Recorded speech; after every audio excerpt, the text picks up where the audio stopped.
Once again, I welcome all of you on our platform Let's Dream Together. So, LDT पर आप सभी का स्वागत है। आज के इस सेक्शन में हम सेकंड पार्ट देखने वाले हैं respiration in organism class 7th chapter 10 and इसमें हम पढ़ेंगे रेस्पिरेशन जो है कैसे होता है, टोटल इनहेलेशन क्या है, एक्सहेलेशन क्या है, ऑलरेडी देख चुके हैं। यहाँ पे भी मैं डायग्राम के थ्रू आप देख सकते हैं, कोशिश करूँगी कि आपको ये टॉपिक क्रिस्टल क्लियर हो जाए। इसके साथ साथ हम पढ़ेंगे कि स्नीजिंग क्यों होती है, जब जो हमें छींक आती है वो किस वजह से आती है, उसका रीज़न क्या है। एंड नेक्स्ट हम देखेंगे स्मोकिंग के क्या क्या इफ़ेक्ट्स हो सकते हैं हमारी हेल्थ पर। एंड लास्ट वन हम देखेंगे कि नेचुरल तरीके से हम अपनी ब्रीथिंग रेट को कैसे इंक्रीज़ कर सकते हैं। सो ये सब हम इस लेक्चर में कवर करने वाले हैं वन बाय वन। सबसे पहले आप यहाँ पे डायग्राम देख सकते हैं। हम फर्स्ट पॉइंट देखेंगे कि इनहेलेशन कैसे होती है। ठीक है, व्हाट इज इनहेलेशन। इनहेलेशन क्या है भाई? इनटेक करना किसका? ऑक्सीजन रिच एयर का। और किसके थ्रू इनटेक होता है? जो हमारा नोज़ होता है, हमारे नोज़ में आप देख सकते हैं आउटसाइड में 2 होल प्रेजेंट होते हैं जिनको हम क्या बोलते हैं? नोस्ट्रिल्स बोलते हैं।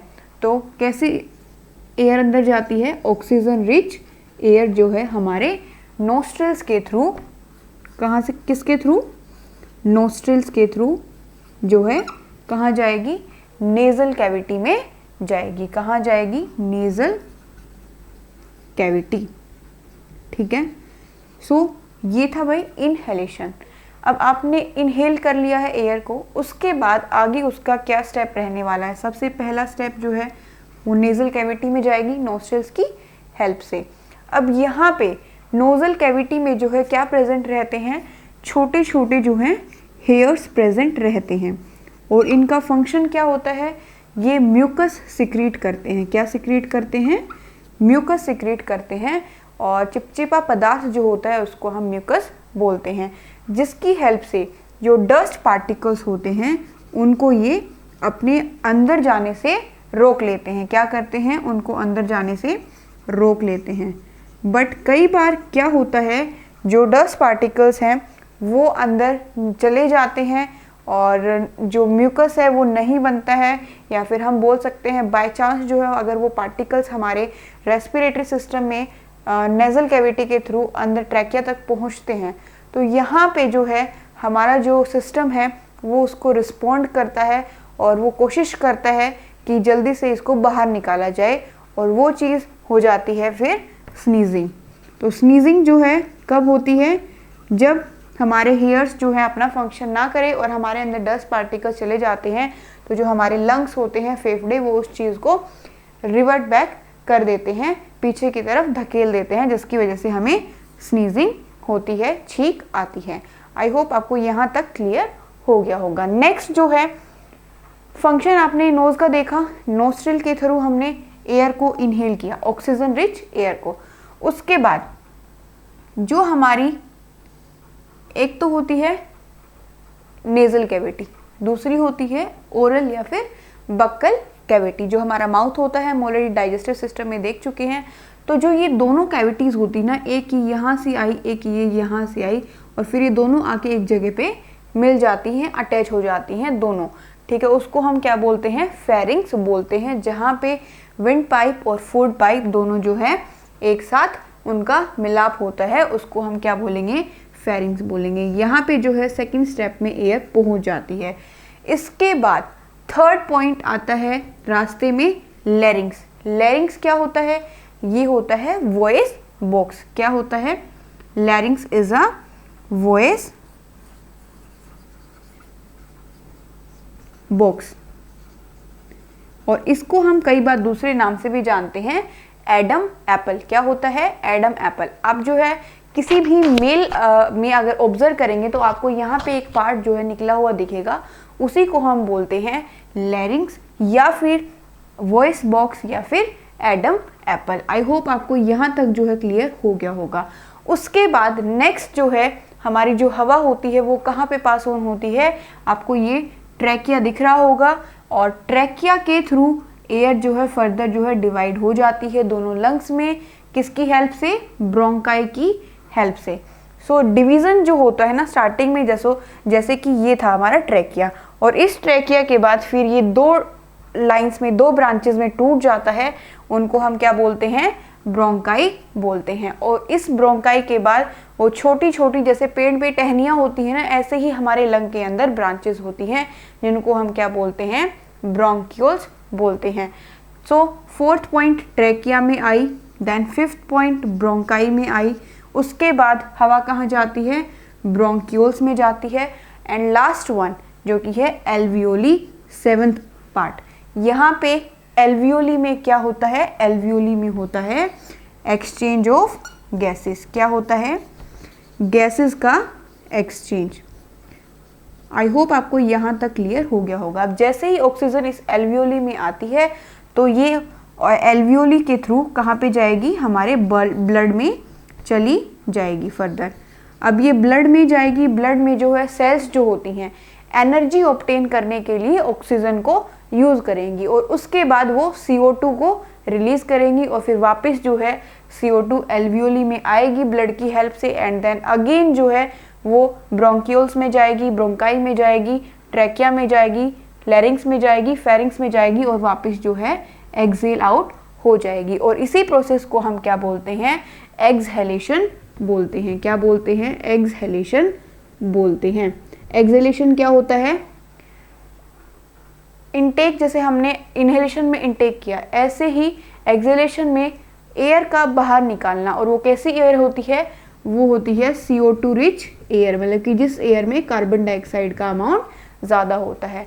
तो यहाँ तक हमने देख लिया है, इनहेलेशन होती है और एक्सहेलेशन होती है। ऑक्सीजन हमारा ऑक्सीजन को एब्जॉर्ब करना, लेना, उसका मेन मोटिव क्या होता है? एनर्जी को ऑब्टेन करना। किसको ऑब्टेन करना? एनर्जी को ऑब्टेन करना। इसके लिए हम ऑक्सीजन जो है इनहेल करते हैं। यहाँ तक जो है आपको क्लियर पूरा हो गया होगा। उसके बाद लंग्स के ऊपर ही कुछ रिब्स होती हैं, और वो भी हमारे रेस्पिरेशन में हेल्प करती हैं। एक बार मैं रब कर देती हूँ। आई होप आपको यहाँ तक क्लियर हो गया होगा। हमने क्या क्या देखा? इनहेलेशन देखा, ऑक्सीजन रिच एयर आती है नोस्ट्रिल्स के थ्रू, जो ये हमारे 2 होल्स होते हैं, इनके थ्रू नेजल कैविटी में जाएगी। यहाँ पे नेजल कैविटी होती है, और फिर इसमें हेयर्स होते हैं जो कि डस्ट पार्टिकल्स को रोकते हैं। अगर डस्ट पार्टिकल्स को ये हेयर्स ना रोक पाए और वो अंदर जाते हैं, तो वापस जो हमारा लंग्स हैं, फेफड़े हैं, वो उसको रिवर्ट बैक कर देता है, जिसकी वजह से हमें स्नीजिंग होती है, छींक आती है। नेक्स्ट जो है ये लैरिंग्स में जाता है, जिसको हम वॉइस बॉक्स भी बोलते हैं, and then it is followed by trachea, bronchi, bronchioles and alveoli. और एल्वियोली जो है एक ऐसी जगह है हमारे रेस्पिरेटरी सिस्टम की, जहाँ पे क्या होता है? गैसेस का एक्सचेंज होता है, अदला बदला होता है। यहाँ से ऑक्सीजन जाएगी ब्लड के पास, और ब्लड से CO2 आएगी लंग्स के पास। तो ये किसकी हेल्प से होता है? एल्वियोली की हेल्प से होता है। उसके बाद जब CO2 वापस जाएगी, इसी रास्ते से होते हुए जाएगी, और इस प्रोसेस को हम बोलते हैं एक्सहेलेशन। और एक्सहेलेशन में क्या होता है? CO2 रिच एयर का हमारे नोस्ट्रिल्स के बाहर निकलना। सो इन दोनों प्रोसेस को, इनहेलेशन प्लस एक्सहेलेशन, इन दोनों को मिला के हम क्या बोलते हैं? ब्रीथिंग बोलते हैं। और ब्रीथिंग रेट जो है ऑलरेडी मैं आपको बता चुकी हूँ कि 1 मिनट में आप कितनी बार ब्रीथ करते हैं, उसको हम क्या बोलते हैं? ब्रीथिंग रेट बोलते हैं। आपको यहाँ तक जो है क्लियर हो गया होगा, आई होप। नेक्स्ट अब हम देखेंगे कि डायफ्राम जो है इनहेल और एक्सहेल करते वक्त इनमें क्या मूवमेंट रहती है। तो ये यहाँ पे मैंने बताया, जो लंग्स होते हैं उनके ऊपर कुछ रिब्स होती हैं, और रिब्स की भी मूवमेंट होती है। आप इसको फील कैसे कर सकते हैं? फॉर एग्जाम्पल, जैसे कि हमने इनहेल किया, तो put your hand on your chest, one hand, and another hand on your tummy. जो आपका लोअर टमी होता है वहाँ पे आप रखिए, और फील कीजिए, इनहेल करेंगे। इनहेल करने पर जो आपकी रिब्स होती हैं वो कहाँ पे मूवमेंट होंगी? इसकी मूवमेंट होने वाली है अपवर्ड। ठीक है, तो रिब्स की मूवमेंट कैसे होगी? अपवर्ड होगी। और जो ये आपका डायफ्राम होता है, ये कैसी शेप ले लेता है? जब हम इनहेल करते हैं तो क्या करता है? ये इनहेल करते वक्त ये डायफ्राम जो है इस शेप में ना होके ऐसे फ्लैटन शेप में आ जाता है, और इसी वजह से यहाँ का एरिया जो है बढ़ जाता है। क्या हो जाता है? एरिया जो है इंक्रीज हो जाता है, जिससे एक्सचेंज ऑफ गैसेस इजीली हो पाए। उसके बाद जब आप एक्सेल करते हैं तो सेम चीज़ आपको करके देखनी है। फॉर एग्जांपल सबसे पहले हम इनहेल करेंगे एंड देन एक्सेल करेंगे। यहाँ पे हाथ रखिए, एक अपने लोअर टमी पे रखिए। तो आप देखेंगे जब आप ऐसा करते हैं, एक्सेल करते हैं, तो जो आपकी ये रिब्स की मूवमेंट होती है, ये कैसे होती है, ये डाउनवर्ड होती है। रिब्स की मूवमेंट जो है डाउनवर्ड होगी और जो आपका डायफ्राम है वो सेम ऐसी ही सिचुएशन में आ जाएगा जैसे ये पहला था।